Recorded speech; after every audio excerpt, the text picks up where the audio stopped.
The following video will walk you through an example of a cultural change analysis using the recent approval of Needham residents for retail stores to sell alcohol within town limits.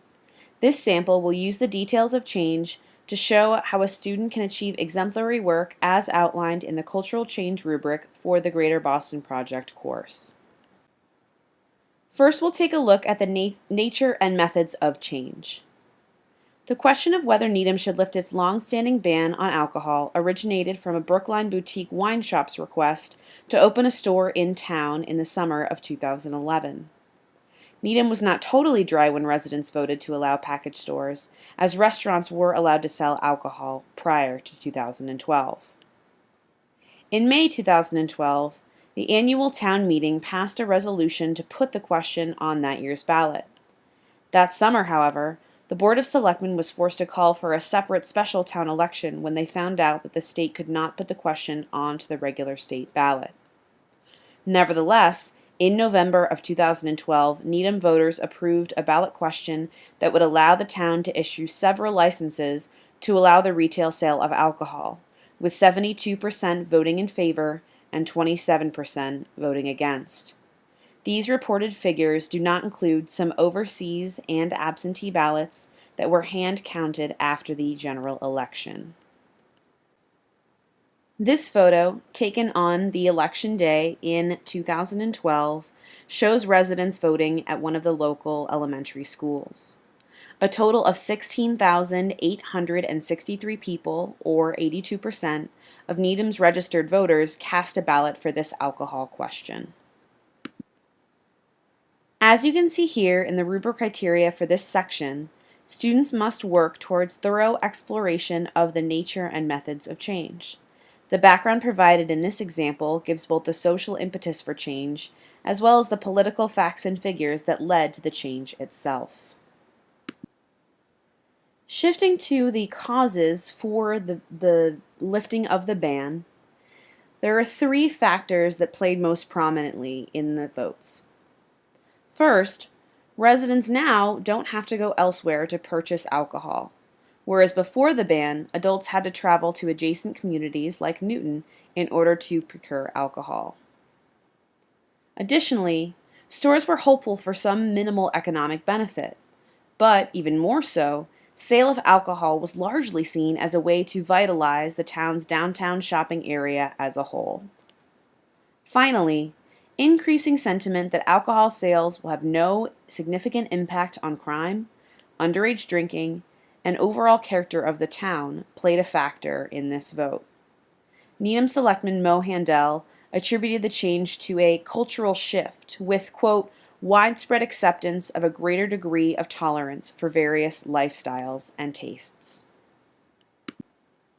Again, consulting the rubric shows that the outlined causes and recognition of their complexity makes this an exemplary example. Of course, it is also important to look at the effects of any change. First, we take a look at the intended effects, or ones that are more understandable and a natural result of such a lifting of a ban. The first is opposition. One resident describes that they feel the lifting of the ban detracts from Needham as a, quote, quaint, wonderful, charming town. This is chipping away at some of the things that I value in Needham, unquote. Additionally, licensing. The legal change understandably prompted the actual process of licensing vendors. The Needham Board of Selectmen set up an application process and held special hearings before approving 5 of the 10 applicants for Needham's first ever liquor licenses. Selectmen said they were looking for candidates that would benefit other Needham businesses, offer a high-quality shopping experience, and wouldn't impose their presence onto neighbors or residents in a negative way. Those awarded licenses include Needham Wine and Spirits, Needham Center Wine and Spirits, Volante Farms, Vino Divino, and Bin Ends. As you can see, here is the Town of Needham website alcohol licensing page, created after the lifting of the ban, that helps residents, and specifically businesses, seek to gain more information on applying for and understanding the rules and regulations around licenses. In line with the criteria for selection, the subsequent grantees are businesses that carry great potential. As a member of the Board of Selectmen explained of Bin Ends, one of the businesses granted a license, that store is, quote, an opportunity to give Needham regional presence with a very unique kind of business, unquote. This type of effect is something that can provide Needham a different kind of reputation and beneficial service to the region in which it resides. Still, it is important to recognize the limited scope of such a recent change. While the short-term effects meet the causes outlined earlier, convenience, commerce, and community, the long-term causes are less certain, and time will reveal the impact of alcohol sales in select Needham businesses. Going back to the rubric, this example provides a number of effects to showcase the complexity of the issue. Specifically, addressing the intended and unintended impacts allows for a more holistic view of this change.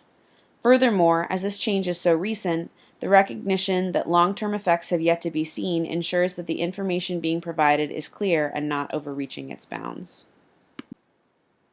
Stepping back to look at the change from a bigger perspective, we take a look at trends and patterns, specifically in regard to attitudes towards alcohol throughout the history of Massachusetts. Going back to the beginning, the Puritans, who are often seen as the morally strict founders of the state, were actually very fond of alcohol. In fact, the Mayflower carried more beer than water, and alcohol was considered godly. According to David Hansen, professor of sociology at the State University of New York at Potsdam, quote, the people who were abstainers were actually sometimes looked on unfavorably. What were they trying to hide? Why won't they drink? There were laws that required drinking establishments so that alcohol would be available to people, especially travelers, unquote. Despite this surprising pro-alcohol stance, attitudes did shift in the Bay State, as they did in the rest of the country, so much so that in 1920, Massachusetts was among the first to ratify the 18th Amendment, which established prohibition. That holdover lingered through to almost present-day Needham, as although prohibition ended in 1933, around 10% of Americans still live in areas that do not allow alcohol sales.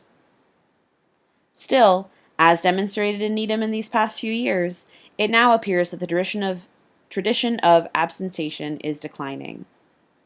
According to the State Alcoholic Beverages Control Commission, only 8 towns are still completely dry: Alford, Chilmark, Dunstable, Gosnold, Hawley, Montgomery, Mount Washington, and West Hampton. In 2000, according to this same commission, there were 20. Similar to Needham, limits on alcohol sales have loosened in recent years in Arlington, Harvard, Lincoln, and Weston, as residents, presumably for the same reasons outlined here, also called for change in their towns. So, overall, the approval of Needham residents for the retail sale of alcohol follows current trends in the social and political culture of the area, while reflecting the intricate cycles of history that have continued to shift attitudes towards alcohol. In this final section of the rubric, students are asked to synthesize their accumulating knowledge and understanding of trends and patterns of change. By charting attitudes towards alcohol throughout the state's history here, this contemporary change is put into context. This example shows that the issue has not only been well researched, but also considered from a broader perspective. Rather than an isolated event, this cultural change becomes part of the greater narrative of the region.